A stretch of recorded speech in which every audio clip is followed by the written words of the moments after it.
Well, hello everybody. I'm back again, and I need to start back at.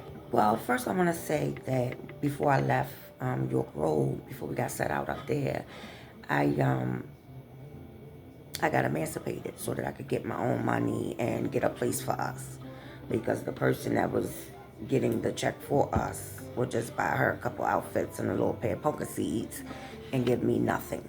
Not for toiletries, anything that I might have needed, nothing.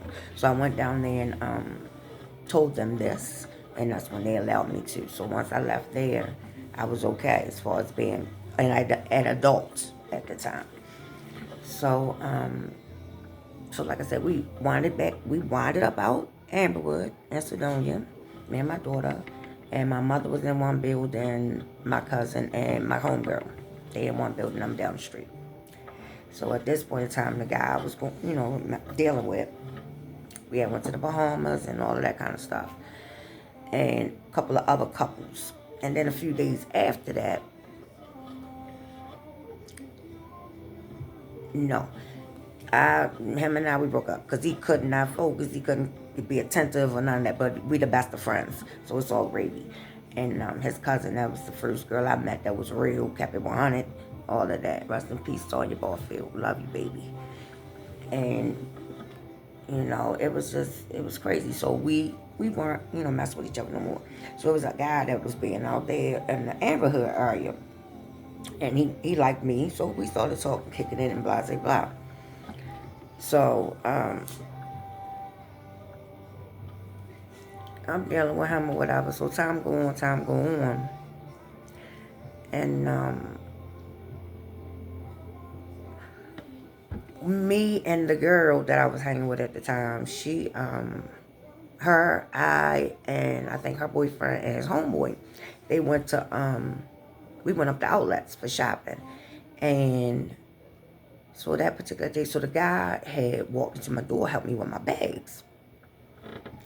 So I was like, thank you, blah blah blah. So the next day, like maybe a day or two, we were at my apartment, me and my cousin and whoever else, but it would just be mainly her and my girlfriend or my brother. So we in there, right? And we smoked like four or five Philly blunts. And so they leaves and stuff. And I go lay down. You know how you be asleep, and boy, you hear a noise or something, it's just like, it scares you out to sleep, especially if you done had a blunt. So I'm like, who is it? No peepholes in them doors. I'm like, who is it? They say homicide. I'm like, huh? So I said, wait a minute, I gotta get some clothes on. They said, oh, come open this door and then you run back there. I'm like, okay. So they asked me, did I know this guy? And I was like, yeah, that's my ex-boyfriend. They said, well, we don't have to pay you come down to the station. I'm like, for what? They said, we need to ask you a couple questions. I'm like, okay. So to me, it seemed like it was late outside and blah, blah, blah. So when I come outside, everybody was out in their windows. I was like, what is going on here? That shit took me by the loop. I was like, okay, now everybody out here looking, what's going on? So they get me down there and they asking me about the guy and a gun and all this. I'm like, sir, I don't know nothing about no gun. I don't know nothing about no gun. Mind you, they drove me down there nice and smoothly and all that. I said the only gun he had was the gun you take from the kids. They out there playing with the gun. It was a plastic gun. It was brown and black. Hey, no, this kind. I said, no, this kind. So we go back and forth for hours. Finally, they take me back home. And he was swinging that car all around everywhere. I said, dang, and it was plastic back there. And I was like, dang, you got to drive like that? So, anyway, they takes me home. That's it. Now, around that same time, the guy that helped me with my bags,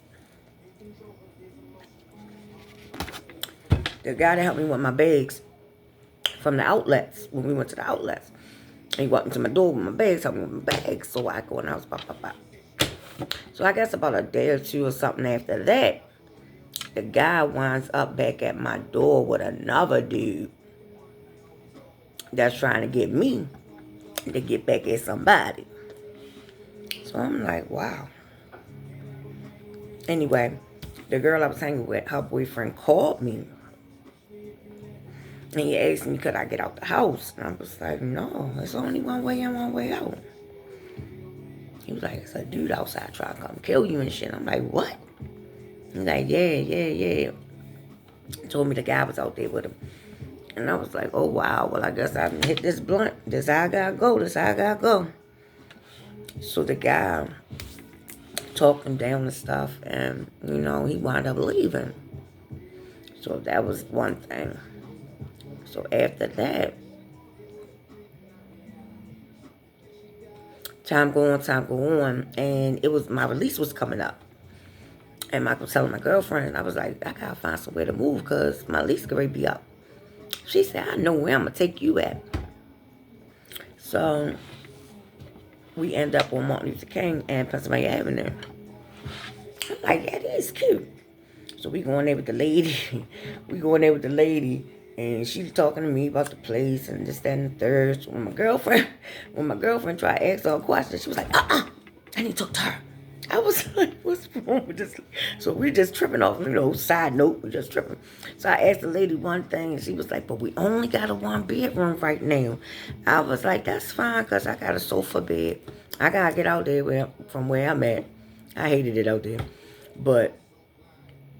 And so my girlfriend tried to ask another question, and she was like, it's between her and I. I was like, what is wrong? What you did to that lady when we got out there? She said, I don't know that lady. I said, I don't know what the problem was. But anyway, so we get over there, and I'm like, yes, I get to go back over west. So now I'm living on Pennsylvania Avenue. And one of the girls I went to school with, after a little while I was working at this little sub shop with the Indians. And that's how I started loving Indian food. But anyway, so one day, this girl I went to school with, she was around there. The guy, I think, beat her up or something. So she wound up at my house. And she was staying there with me for a few days, but she must have met somebody around the corner because she was a hot-tempered girl.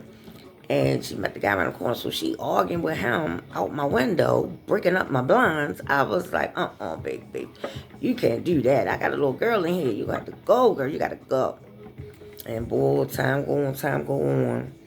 And the lady that called me to go show me the properties up in Sandtown, she was like, okay. I picked one, and we was going to move. It was a year I was on Pennsylvania Avenue. And I forgot to tell you this part. We were up New York. My older cousin, she always wanted me with her because I would drive and stuff like that. She goes up there the same day that they announced Pac dying. I'm getting in a cab, and everybody was riding around with the news thing on about it, out the speakers in the trucks and stuff. So I'm getting in the cab to go meet her at the train station because she could go up there with Havoc. Not Prodigy wasn't there. It was just Havoc and his manager, and Havoc was messing with my cousin. So I'm like, wow, so we up there. This girl's zapping out, she acting crazy. She's a lunatic. And she rips up our train tickets. I'm like, what the hell is going to happen now? I'm like, oh God, this girl. I think this was the last time I hung out with her. Because one time, and then she went in there telling the boy, oh, she like Pac. She don't like Mobb Deep. I'm like, why would you? I said, yes, I do. So anyway, that was that. And one time we went to a show. This girl was telling me to put the seat back so they could see her at all 4 angles. I was like, I'm short. I gotta reach the pedal. Anyway, that was that. And so, mind you, okay, I'm over on Pennsylvania Avenue now. And I'm going to move up to Sandtown on Curry and Lafayette. And so this time my daughter went to Harlem Park. And we lived right there. It was nice. It was a nice little house and stuff like that. So one day,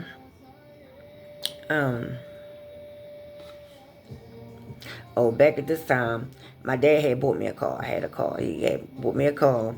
And so one day, the police was chasing somebody around there. And the car, they slammed into my car. My car slammed into the man truck down the street. And I had a rental for about 2 months. I was burning that rental up and down 95. You feel me? Like I had to get shit done.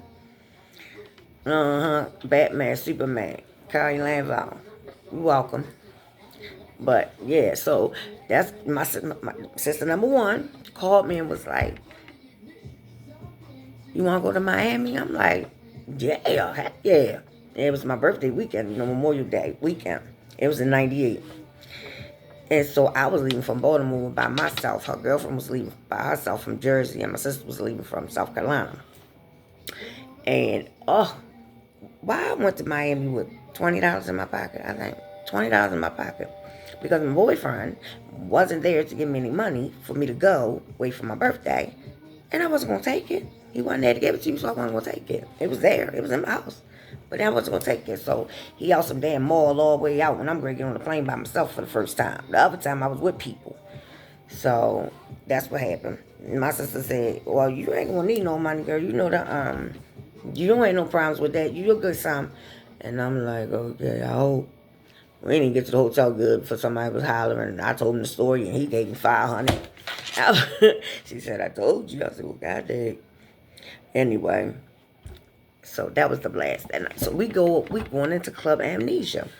And at this time, Clue was really shopping fab around, but Jay-Z was in the crew. We was all in there around at a round table, sharing in VIP. So, yeah, so one of the guys, because the guy that gave me the money told us to come there and, he's going to get us in the VIP part or whatever. And so we did that. It was the bomb, Club Amnesia. It didn't have a roof. It was like rainforest looking up at the top. I like that. I ain't never said it again when I came back. But anyway. So, yeah, so we did all that. Have the ball. We was trying to go on Fat Joe video at the pool party, but it was too crowded and it was little. So we didn't do that. But we had a ball. Nice ball. And my simple tail left the daggone camera and my jean jacket in the hotel room. I said, I don't never have. I can never take pictures. That's why I have to get everybody else to take pictures because I forget. I'll forget. I don't understand. Maybe I ain't taking enough of them when I was little. I don't know. Okay, so that's that. Now, December of 2000, I went to get a procedure done to see why I was having these headaches. And, okay, I go down to the neurological clinic. They want to do a spinal tap to see if it was MS, multiple sclerosis. I'm like, okay. So it's like my appointment, like 9 in the morning. I go down there. Mind you, I'm living by myself with my daughter on Lafayette and Cary. She in school, so I go down here to get the procedure done. Y'all, this doctor had a needle in my back, right? First of all, I was in the wrong place because later on my daughter had to get one and it was way up further. This lady was right above my butt.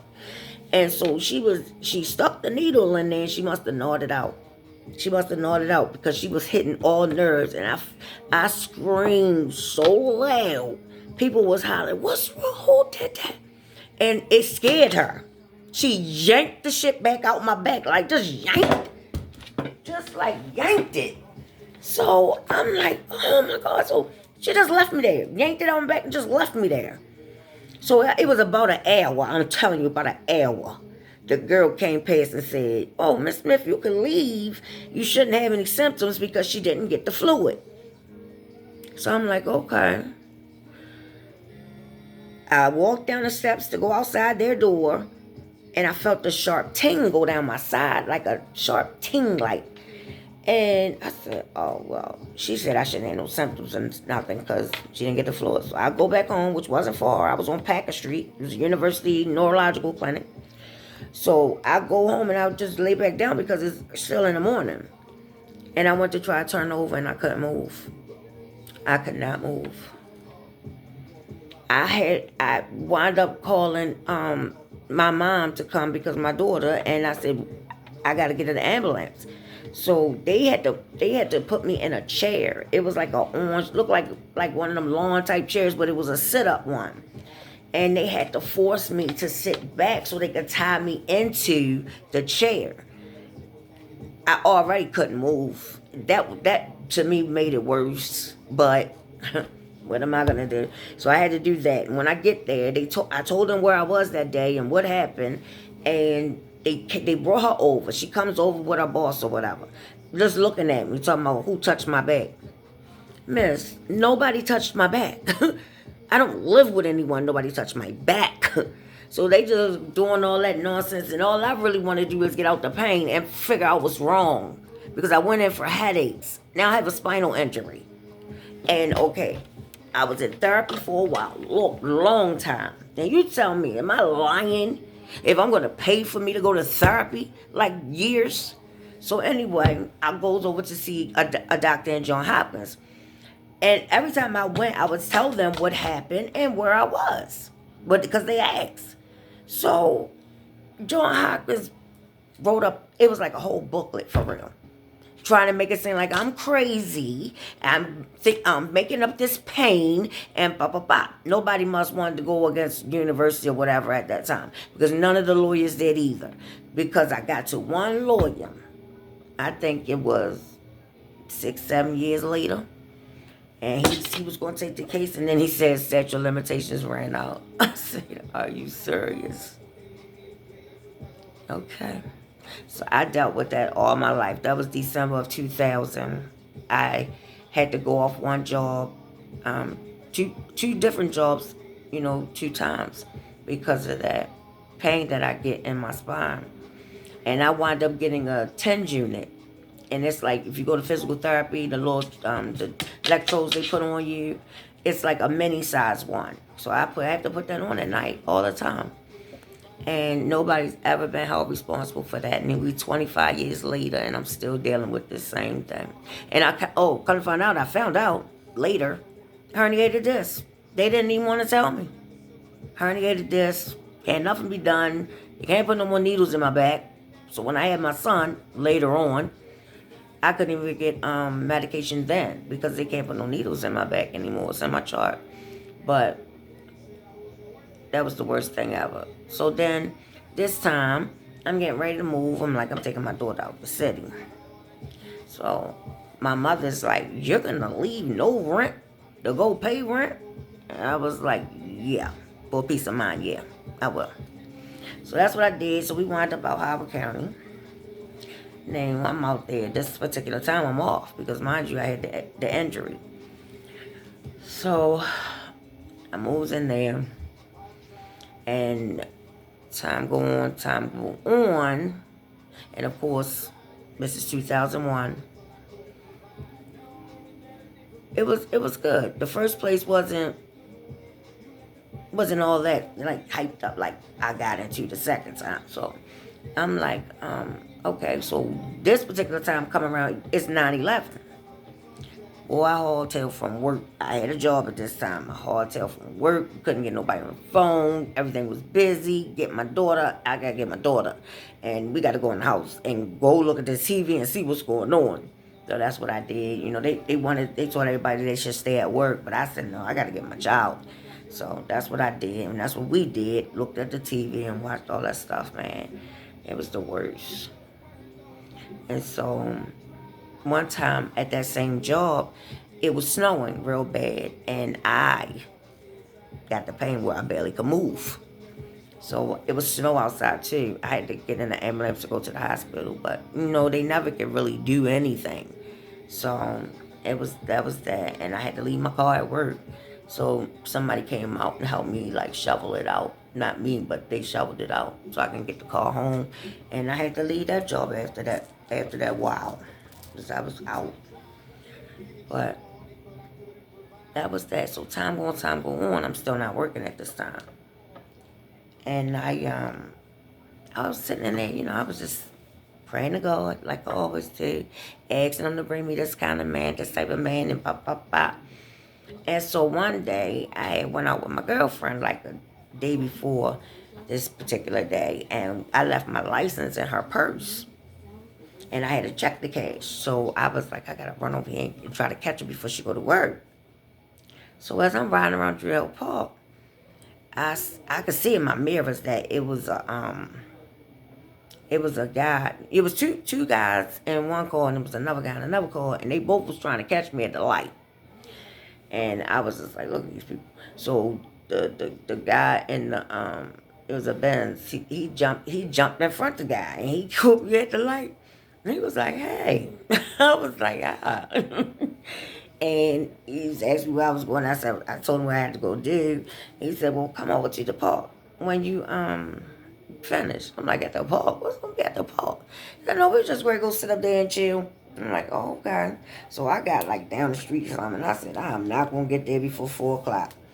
Let me go over here to this park and see what this guy talking about. So it was like, oh my goodness. This is the man I've been praying for. I prayed to God for this man. He was everything that I wanted. He really was. And so time going, we kicking it. We are kicking it. We doing everything together. It was just the bond. I just knew that was going to be my husband. So, craziness, I tell you, craziness. That's why I know mental illness, it runs deep in my family. And when I really, really realized was when I just walked away. Like, I just walked away. It was just, I was getting depressed because I left my place in Howard County. Just totally just left my place. Furnished, everything in there was brand new. And I was just down his house, never even thinking about nothing. Just doing that. And I don't know, I must have been getting depressed. Probably feeling how probably feeling like, I don't know. Maybe it took me back to that little young girl that was out there trying to find her way. And so when he said one thing to me, it kind of triggered me. We was together for like 11 years, something like that. And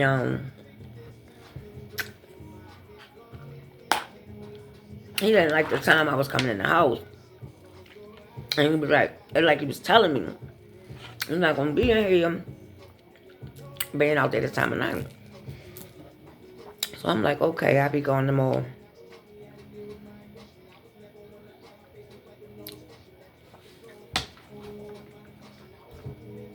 How in the hell? That's when I knew I must be messed up in the head. If I sat back and thought about it. And so now, I go to my homegirl house.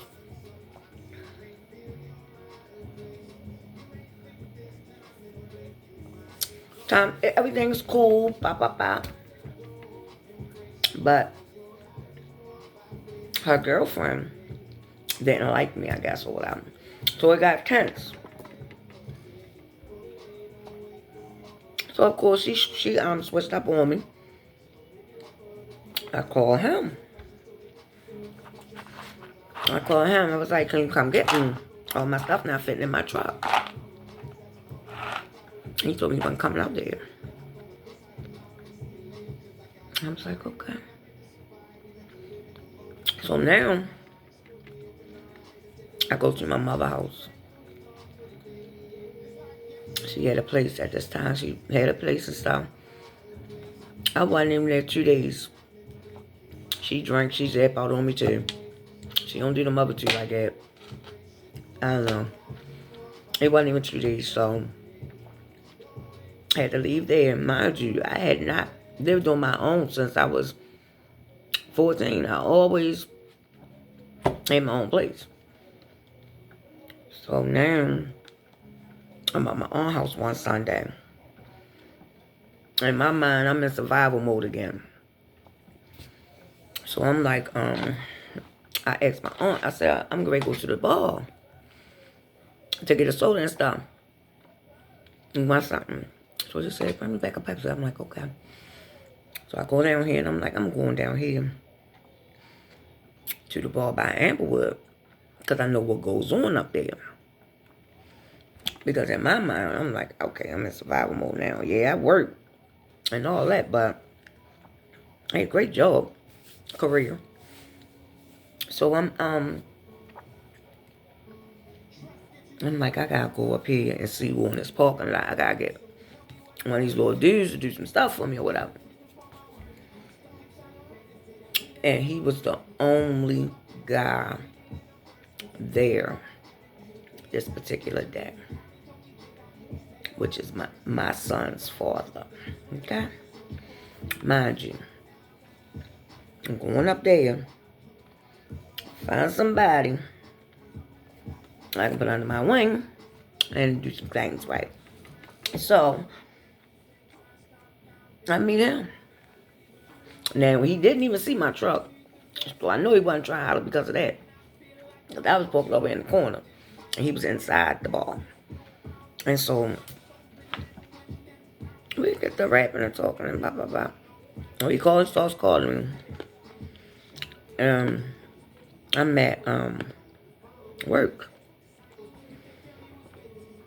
And so he says, I told him about what happened with my mother. So he says, I'm going to ask my family, can you come stay over there? I was like, no, you don't got to do that. They said, yeah, I'm going to ask them. They're going to say yeah. So I'm like, okay. And they did. They said yeah. So I'm in there, staying there, getting my money together to move. In the meantime, in between time, my daughter's like 26. Never did I ever think I was going to have another child at all.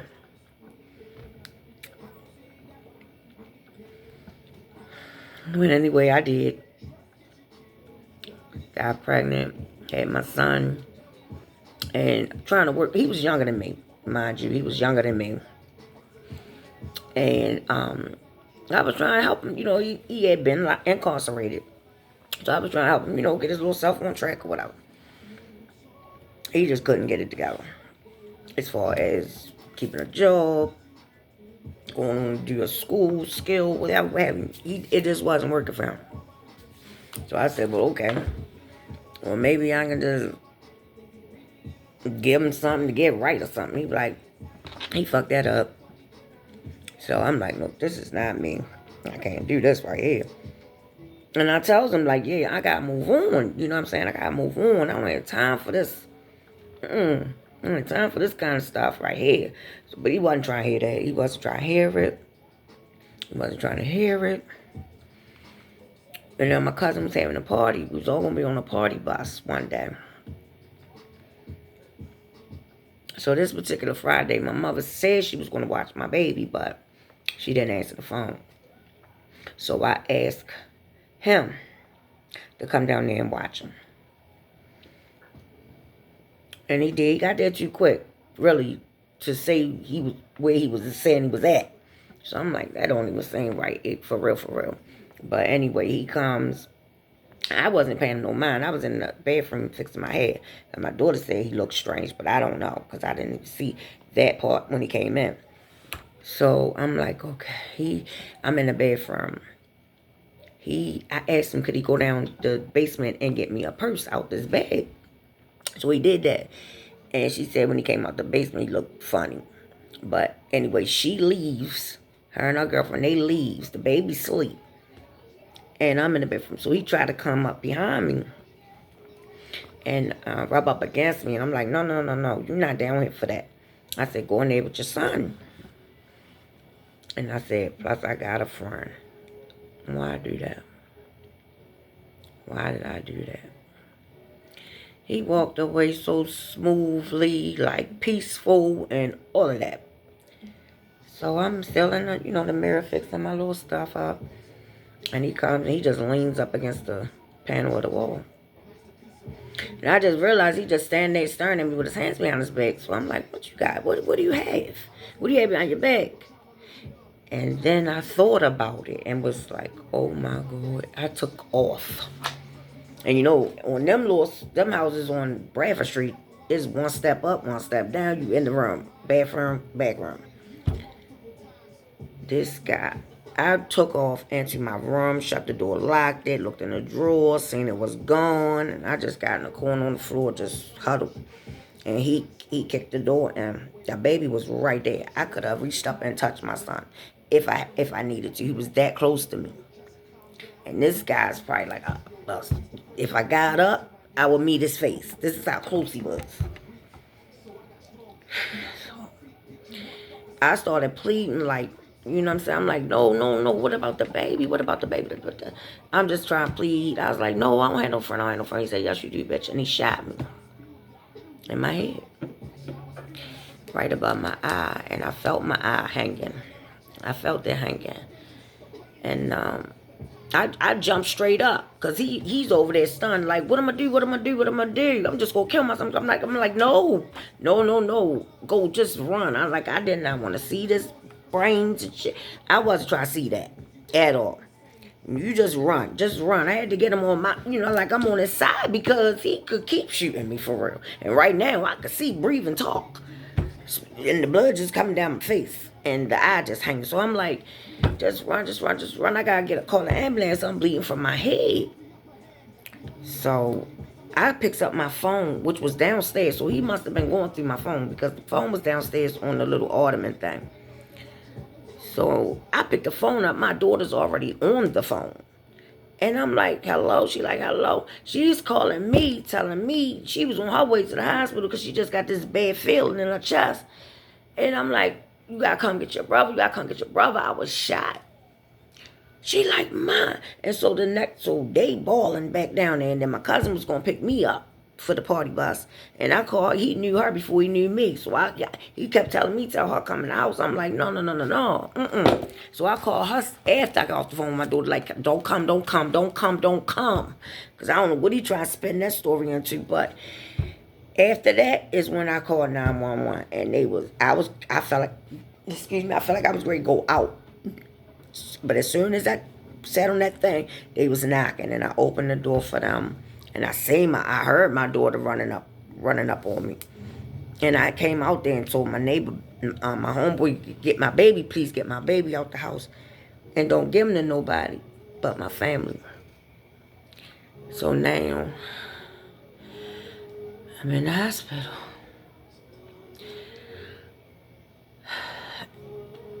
And that's why I wound up losing my right eye. And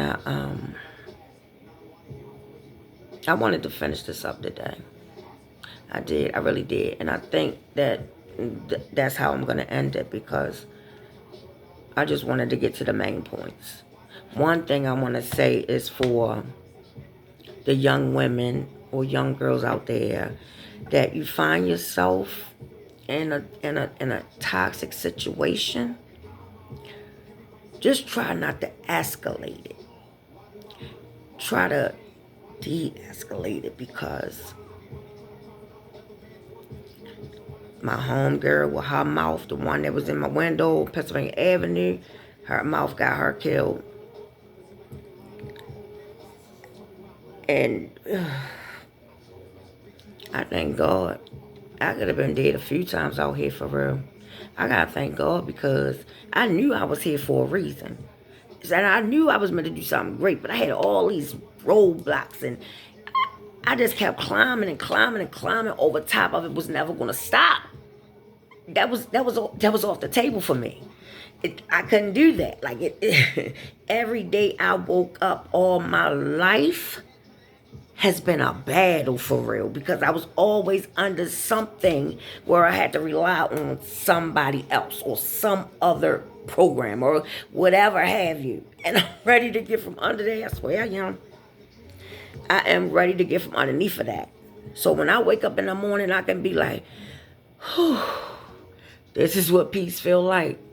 Man, oh man, this is what peace feel like. I'm loving that because I need to get to that place where my mind ain't on 1,000, just running all day, overthinking, underthinking. But I wanted to say this. Y'all, if you don't have a relationship with God, you better get one. Because when it all boils down and he stripped everything away, and they can bring you right back, or even still, the whole time you going through something, but you really don't feel like you're going through something because he's in me. Like it's just crazy because it's situations where I be like, oh my goodness, I don't know what I'm gonna do. And I be like, I don't even know why I'm worrying about this because God got me. It was always him. Always him. And that situation, my long relationship to the son father, God had to be intertwined in all of that. And then even my life before all of that, before Baltimore, as soon as I got into Baltimore, it's just like, I kept saying, I don't even think I seen a movie with all this stuff. I shortened it for y'all because so anyway, like I was saying, young ladies, if you out there and you're young and you have a kid or whatever have you, if you don't have like a community center that offers skills, life skills classes, maybe resume building, anything like that, if it's in there, use them. Utilize them to keep on going towards what you need to do so you and your kids can be great. You know what I'm saying? You can go in the hospitals and you can volunteer. You could volunteer, and when a position comes up, they'll come to you first before, going on the outside. That's how I did things. That's how I did. And I never let nobody just stop me at no. No, it got to be a way. Can I speak to your boss? And can I speak to your boss? And I'm just going to keep going until I get the result I need to get. You know what I'm saying? So, if nothing else, I hope I inspired a lot of young women out there. And you don't have to put up with that domestic violence stuff. And we never fought. Ever. It was just that. And it just... Oh, and another thing. There's something else that needs to be done out here, too. When they let out them parolees and all that kind of stuff, they need to have to go to a home or something like that to make sure that they have a skill to come out and get into society and work. They have to get a skill. Reading lessons if they need that. Get paid a stipend to stay in this place for like a year, 2, whatever you need to make sure you got a skill to come out and take care of yourself. And, food provided. The stipend needs to be provided for them. Something like that needs to be done for these kind of people that come out. Because you just throwing them out to the world. They don't know what to do. They can't think past go. Because it's all changed out here. It's all different. And if you ain't keeping up, they keep up. Stay woke. Because it's different out here for real. It's different out here. I ain't even never think up to 2025 when I was way back there young. I did not even think about no 2025, but I'm glad to see it. I'm glad to see it. I really am. And we gotta be better as a people. We do, especially our culture. We need to stop with all the fussing. Each one teach one, help each other out. To get ahead, and who cares about who got this, who got that, and this, that, and the third. Oh, I'm going. That don't matter. That don't matter. I be into all the cars and all that stuff too, but no, the core is what I want to do is help more girls out that come up underneath of me. And might find themselves in a similar situation of any of those things I've been through. And I want to mentor them and help them any kind of way I can. That's all I know. And my son is 11 now. Love him to death. My baby. My daughter's 34. Samaya. My son's name is Dayton. And I just want my kids to be good. Oh, my grandbaby. My grandbaby name is Peyton. And I just want them to be good whenever I leave this earth. That's all. I have to make sure that happens for my kids and their kids. And I'm going to leave it right there, y'all. Talk to y'all again sometime soon. Have a good one.